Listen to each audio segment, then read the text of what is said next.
ॐ अरुणाय नमः। ॐ शरण्याय नमः। ॐ करुणारससिन्धवे नमः। ॐ असमानबलाय नमः। ॐ आर्तरक्षणाय नमः। ॐ आदित्याय नमः। ॐ आदिभूताय नमः। ॐ अखिलागमवेदिने नमः। ॐ अच्युताय नमः। ॐ अखिलज्ञाय नमः। ॐ अनन्ताय नमः। ॐ मीनाय नमः। ॐ विश्वरूपाय नमः। ॐ युज्याय नमः। ॐ इन्द्राय नमः। ॐ भानवे नमः।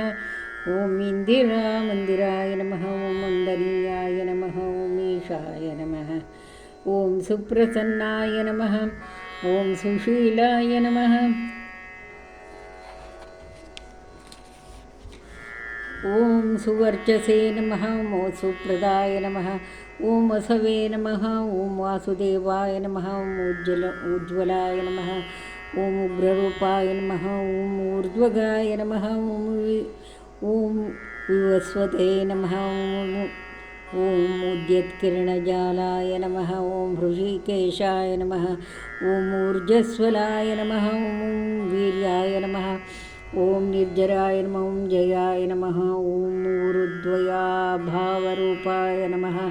ॐ युक्तसारथये नमः। ॐ ऋषिवन्द्याय नमः। ॐ ऋघ्रते नमः।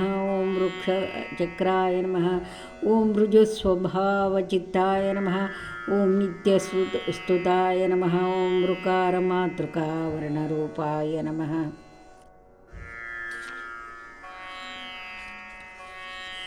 ॐ उज्ज्वलतेजसे नमः। ॐ वृक्षादिनाथमित्राय नमः। ॐ पुष्कराक्षाय नमः। ॐ लुप्तदन्ताय नमः। ॐ शान्ताय नमः। ॐ कान्तिदाय नमः। ॐ घनाय नमः। ॐ कनत्कनकभूषाय नमः। ॐ खद्योताय नमः। ॐ लूनिताखिलदैत्याय नमः। ॐ सत्यानन्दस्वरूपिणे नमः। ॐ अपवर्गप्रदाय नमः। ॐ आर्तशरण्याय नमः। ॐ एकाकिने नमः। ॐ भागवते नमः। ॐ सृष्टिस्थित्यन्तकारिणे नमः। ॐ गुणात्मने नमः। ॐ घृणिभृते नमः। ॐ बृहते नमः। ॐ ब्रह्मणे नमः। ॐ ऐश्वर्यदाय नमः। ॐ शर्वाय नमः। ॐ हरिद्दश्वाय नमः। ॐ शौरये नमः। ॐ दशदिक्सम्प्रकाशाय नमः। ॐ भक्तवश्याय नमः। ॐ ओजस्कराय नमः। ॐ जैने नमः। ॐ जगदानन्दहेतवे नमः। ॐ जन्ममृत्युजराव्याधिवर्जिताय नमः। ॐ औन्नत्यपदसञ्चाररथस्थाय नमः। ॐ असुरारये नमः। ॐ कमनीयकण्ठाय नमः। ॐ अब्जवल्लभाय नमः।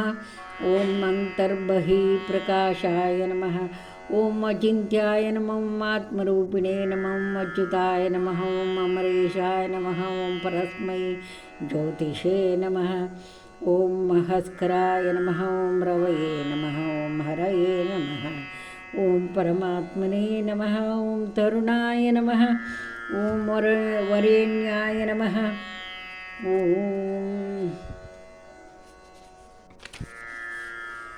ॐ ग्रहणाम्पतये नमः। ॐ भास्कराय नमः। ॐ आदिमध्यान्तरहिताय नमः। ॐ सौख्यप्रदाय नमः। ॐ सकलगताम्पतये नमः। ॐ सूर्याय नमः।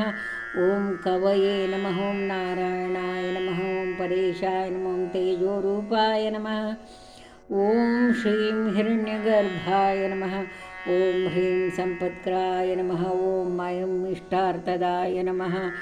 ॐ अश्रुप्रसन्नाय नमः। ॐ श्रीमते नमः। ॐ श्रेयसे नमः। ॐ भक्तकोटिसौख्यप्रदायिने नमः। ॐ निखिलागमवेद्याय नमः। ॐ नित्यानन्दाय नमः। ॐ श्री सूर्यनारायण स्वामिने नमः। इति श्री सूर्याष्टोत्तरशतनामावळि सम्पूर्णं सन्मङ्गलानि भवन्तु।